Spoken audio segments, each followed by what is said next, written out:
Hey there everybody, Gideon's Tactical here again, doing another knife review for you. This knife review is of the Gerber EVO Junior. This is a very easily accessible knife, and what I mean by that, Walmart carries it, REI, Target, Sports Authority, multiple different types of sporting goods stores carry this particular knife, and its big brother, the Gerber EVO. It's the Gerber EVO Junior, the smaller one. But this is not a knife that you want to spend your money on, and I'm going to tell you why. I'll give you a couple quick specs here. This knife is made in China. It is made with 44A steel, and that's about the only good part about this knife. 44A steel is a pretty good steel. I'd say it's right up there with Aussate, the the 8CR13 MOV steel, right in that same margin. So I mean, the steel's good, and that is about it when it comes to this knife. Now, this knife would be considered like a small EDC in my opinion. The blade is 2.7 inches, so it's just under 3-inch blade. Let's just kind of look at this here a little bit. The blade will take a good edge. You can see it. You can get it really nice and sharp. It's got a nice spear point. The serrations are good. That is the only thing that makes this knife worth anything, and it ain't worth much. Because in my opinion, if you know, my EDC philosophy is like a 3 to 3.3 inch blade are like the perfect blade lengths. If you're under 3 inches, then it starts to get a little harder. You can't do as many things as you would like. It doesn't have as many uses, and if you get over 3.3, then you're starting to get into tactical use, and it's a little harder to wield for small tasks of cutting, boxes, or doing stuff, and the knife just gets a lot bigger. So, nothing wrong with knives that are bigger than 3.3. Nothing wrong with knives that are smaller than 3 inches, but they're just not, in my opinion, as practical. But for a lot of people, this is perfect. You just want to carry it around the office, cut open some boxes, just to have a small knife on you. Well, this is not the one you want to purchase, because they didn't do anything else well with this particular knife. Right off the bat, when you hold it, it feels really cheesy and cheap, and boxy, and just uncomfortable in your hand. This is not a comfortable knife to hold, and the ergonomics are really terrible on this knife. The deployment for the knife, it comes with this finger flipper right here, as you can see, and thumb studs. And what I've found is that the bearings are not smooth. They're not brass bushings in there, from what I can tell. It will not flip open no matter how many times you do it. You got to loosen the blade, and if you do that, then the blade starts to wiggle really bad. So you cannot flick it open without flicking your wrist, which is pretty stupid.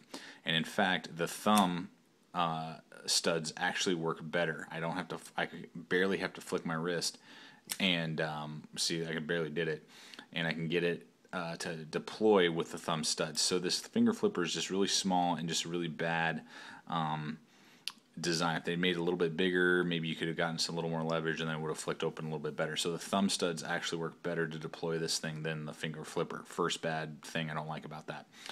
If you're going to put one there, make it worthwhile. It does have a screw. Let's see here. Where's the camera? There we go. Right here, that you can loosen or tighten it, like I said, for the pivot. But if you do anything after the factory, the blade gets super loose because the blade is already a little loose. Let's see here. The handle itself is steel. So everything in here is steel, and that's, in my opinion, bad, because it doesn't provide any grip. They try to do something with these holes in here, because you can see the blade through them. They cut all the way through, and to try and lighten the knife a little bit, but it just adds excess weight and gives it really a rough feeling, and not in a good texture. Not in a good, like, oh, I want to hold this, but a little rough, like, oh man, I hate holding this knife, and it doesn't give you any grip. So the handle itself is pretty bad.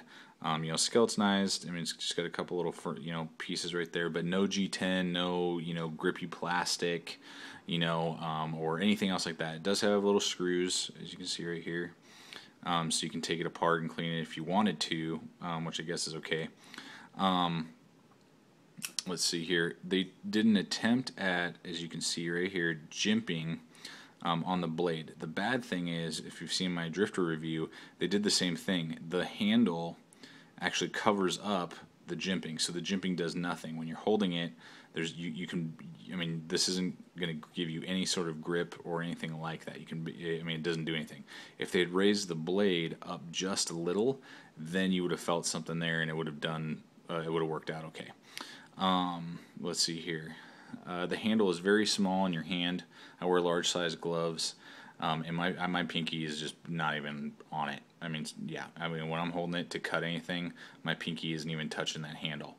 And for this particular size blade, if you do want an under the 3-inch, you know, like a 2.5 to you know, 2 3/4 inch blade, there are much better knives out there that have way better handles and that will fit your whole hand, even if you have a large hand size glove hand.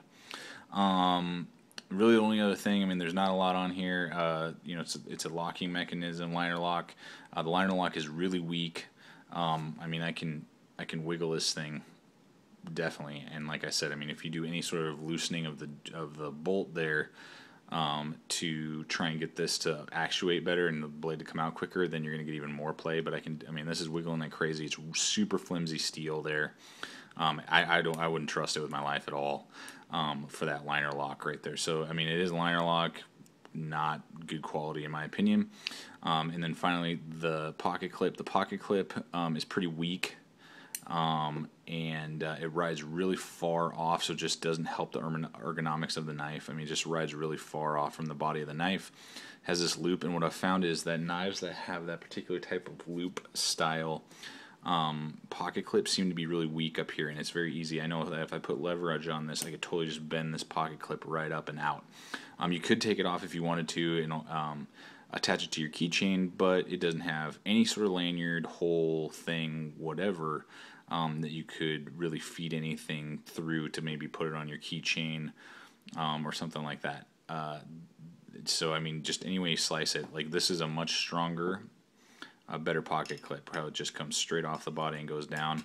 This is on the Spyderco Bird design. That's a much stronger, better pocket clip than this loop style pocket clip. It's not, you know, the steel right there is really weak. So overall, this is just a really sad attempt at a knife. And this is where I'm just going to kind of rant for a minute about Gerber, and then I'm going to give you some better, way better options for this size a blade. This is what I feel about Gerber. I mean, Gerber was the very first knife, pocket knife that I ever owned that, you know, that was very similar to this design. It wasn't the EVO. It wasn't an EVO full size, but it was something very similar to that. And what I've discovered over the years, and, you know, I learned very quickly. I mean, that was, you know, when I was like 13, 14 was my first Gerber pocket knife. And then I learned very quickly that there are much better quality knives for about the same price that you would pay for a Gerber. You know, at Walmart, you can get it online or at, you know, certain stores or on sale for that just offer way better. You know, I mean, well, yeah, Gerber. What I've found is just that they, more often than not, do not think through their products well, and their products are pretty junky and cheap. I just heard of another recall of a particular machete that Walmart sells made by Gerber. They seem to have a lot of recall problems. They seem to have a lot of it's just cheap, junky knives. I mean, every once in a while you hit a good one. If you see my review on the Big Rock camp knife, I mean that's a pretty good introductory, you know, budget fixed blade. It's not too bad. You know, I know that the Gerber infantry knife is from what I hear is a pretty good knife. I've never held one, but I hear that's pretty good quality. And then there's maybe like one or two other of their knives. I think their boot knife is pretty good. You know, that one's made in America. But I mean, if it's not made in America, I think that overall Gerber's just quality control and design and follow through and thought behind their knives is pretty pathetic. So I don't recommend Gerber knives at all. And particularly not this EVO Junior. This one's a really bad example of just not thinking through a knife and just cranking something out and hoping people will buy it because they don't know what they're buying. So here's some other ideas, and I'm going to put these in the tags. So after this video, and you're done watching this video, just look at the tags underneath, and these will help you to kind of point you in the right direction. You can look these up online. That are all in the same price range. I mean, I think this goes for normally like at Walmart and some of those other places, like between the $20 and $30 mark, anywhere in there. You know, some are $20, some are 25, 30, depending on what store you go to. You know, what you find. So for that price, you can get something that's very similar in size, but much better quality. So here are a couple ideas for you. Things like the KT Drifter. Is great. Same blade length. That's like a 2.7 or 2.8. You can get it in serrated or straight. It has G10 handles. It has a better pocket clip. It has better deployment. Feels better in the hand, and is very similar in size. And the handle's just a little bit wider, so it feels better in your hand anyway. Another idea would be the Dozer Mini. The normal Dozer is a great EDC knife, 3-inch blade. I carry one on a regular basis from an EDC. That one is a lockback design, so it's very strong. You can get those in, I believe the Mini is 2.5-inch blade. Good texturing handle, lockback design again, like I said, great thumb stud deployment, good pocket clip. So that's another great choice would be the Dozer Mini for the small, like I would say small EDC. The other one would be Bucklight Max Folder. They have one that comes in a small size that's a 2.5-inch blade as well. That one has great ergonomics, great steel. That again is the Bucklight Max. And then finally, now this one would be the most expensive, but one of the best quality ones would be the Kershaw Scallion. That one's made all in America as well. The Bucklight Max and the Kershaw Scallion are both made in America. The Kershaw Scallion is open assist. It has really great texturing, really good ergonomic feel. You can get those in straight and serrated as well. So those are 4 options that you have there. And again, I'll have these on the tags after the video.